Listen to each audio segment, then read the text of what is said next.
दोस्तों, Uttar Pradesh junior added high school शिक्षक भर्ती 2021 का संशोधित परिणाम जारी कर दिया गया है। उम्मीद है आप सबने इसके परिणाम को मिला लिया होगा। अब इस वीडियो में हम आगे के प्रोसेस के बारे में बात करेंगे कि ये जो भर्ती होगी क्या कॉमन भर्ती होगी जिस तरीके से प्राइमरी की भर्ती होती है, या सब्जेक्ट वाइज टीचर्स की भर्तियाँ होंगी। साथ में बात करेंगे जो मेरिट बनेगी वो कॉमन मेरिट बनेगी या सब्जेक्ट वाइज मेरिट बनेगी।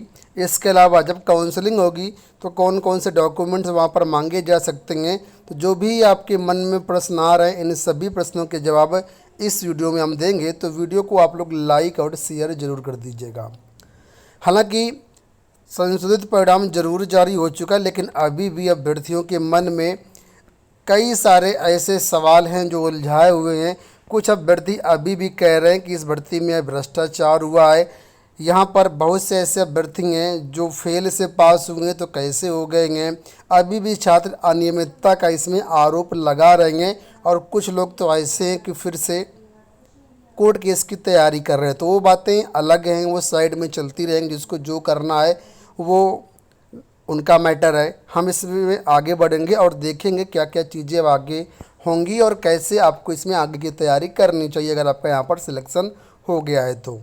ठीक है, सिलेक्शन होने का मतलब मेरा ये, अगर आप कट ऑफ के ऊपर हैं, आप लोग जानते होंगे इसमें 60% और 65% मिनिमम कट ऑफ रखा गया था। हालांकि ये वास्तविक कट ऑफ नहीं है, वास्तविक कट ऑफ तो बाद में पता चलेगी। जो भी अभ्यर्थी रिजर्व कैटेगरी के 60% नंबर प्राप्त किए हैं वो लिस्ट में शामिल है सफल अभ्यर्थियों की, और आगे के स्टेप में वो लोग काउंट किए जाएंगे। और जो अनरिजर्व कैटेगरी के छात्र जिनका 65% नंबर है यानी 97 नंबर, वो भी एक तरीके से यहाँ पर क्या क्वालिफाई हैं और उनको भी आगे की प्रोसेस में शामिल किया जाएगा। अब आगे का जो प्रोसेस होगा वो कैसे होगा, तो सबसे पहले बता दें कि यहाँ पर जो भर्ती होगी वो विषयवार भर्ती होगी, सब्जेक्ट वाइज भर्ती होगी। ठीक है, सब्जेक्ट कौन कौन से हैं, कितने अभ्यर्थी क्वालिफाई किए हैं, तो इसका पूरा डेटा आज के समाचार पत्रों में दिया गया, जहां पर आप लोग देख सकते हैं।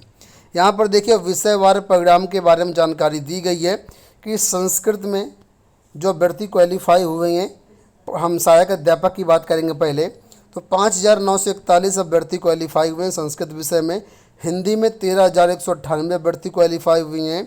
अंग्रेजी में सबसे कम 4,898 अभ्यर्थी क्वालिफाई हुए हैं। और सामाजिक विज्ञान में जो है 10,428 अभ्यर्थी क्वालिफाई हुए हैं। और गणित विज्ञान में 7,601 अभ्यर्थी हैं। टोटल 42,066 अभ्यर्थी यहाँ पर क्वालिफाई हुए हैं सहायक अध्यापक में। सबसे कम अंग्रेजी में है और सबसे ज़्यादा हिंदी विषय में है।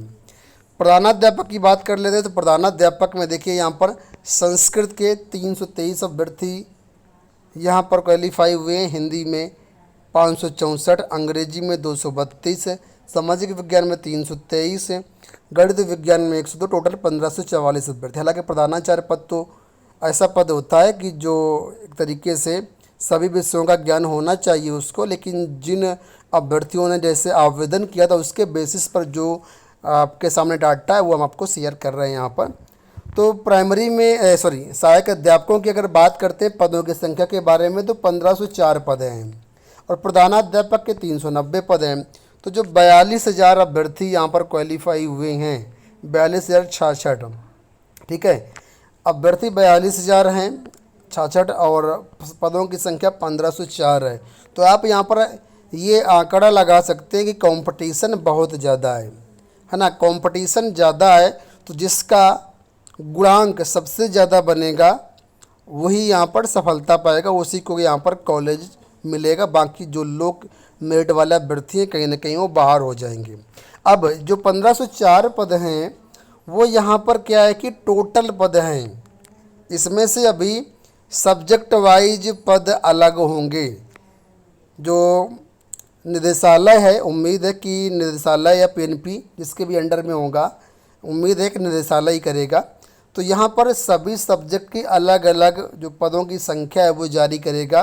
तो अगर जर्नल लेकर के चलते हैं, 5 विषय यहाँ पर हैं और पदों की संख्या 1500 है, तो यह मान लीजिए अगर सब में बराबर पद हुए तो एक विषय में 300 पद आएंगे।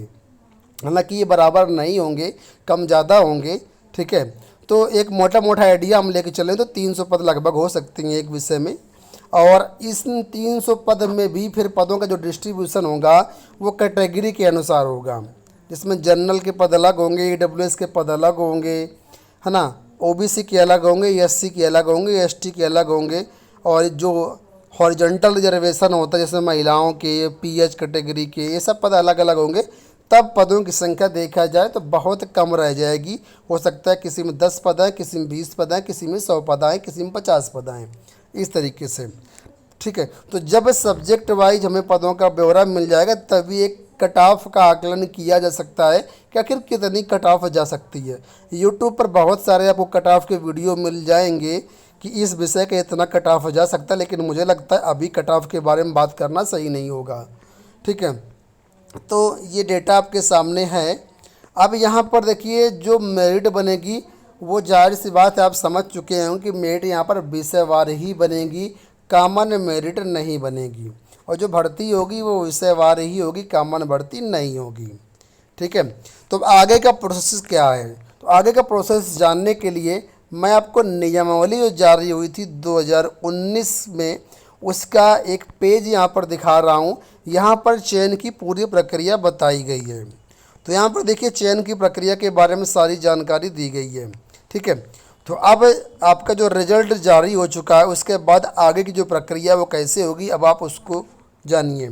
तो सबसे पहले क्या होगा, रिजल्ट जारी हो चुका है। अब जो रिजल्ट है इसकी जो कॉपी है, ठीक है, वो भेज दिया जाएगा निदेशालय को। पीएनपी जो रिजल्ट है वो पूरा जो रिजल्ट है एक तरीके से सफल अभ्यर्थियों की लिस्ट वो सॉफ्ट कॉपी और हार्ड कॉपी के फॉर्म में निदेशालय को भेज देगा, यानी बेसिक शिक्षा निदेशालय। निदेशालय से ही सारी प्रक्रिया आपकी पूरी होगी। निदेशालय क्या करेगा, जो भी अभ्यर्थी इस भर्ती में जितने भी मार्क्स लिखित परीक्षा में पाए हैं उन लिखित परीक्षा के अंक, ठीक है, रिटर्न एग्जाम के जो मार्क्स हैं आपके रिटर्न मार्क्स प्लस आप लोग जानते होंगे इसमें आपके एकेडमिक के भी मार्क्स जुड़ने हैं।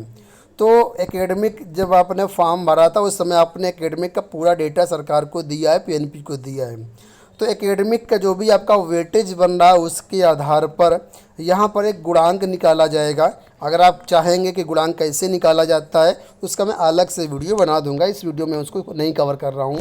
ठीक है, तो रिटर्न के बेस पर और एकेडमिक के बेस पर आपका गुणांक निकाला जाएगा और जो आपका गुणांक आएगा उस गुणांक के आधार पर कैटेगरी के हिसाब से आपके विषय के हिसाब से सीटों का आवंटन कर दिया जाएगा।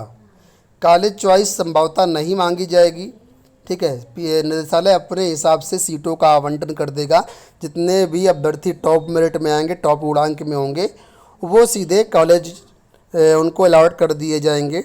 ठीक है, और कॉलेज अलॉट हो जाने के बाद जो रिजल्ट है वो जारी कर दिया जाएगा। ठीक है, रिजल्ट जारी हो जाएगा, आपको पता चल जाएगा कि आपको पहले संभवतः क्या हो, कॉलेज अलॉट शायद ना हो, क्योंकि पहले हो सकता है डिस्ट्रिक्ट अलॉट हो, डिस्ट्रिक्ट अलॉट करने के बाद कॉलेज अलॉट हो, ऐसा भी हो सकता है।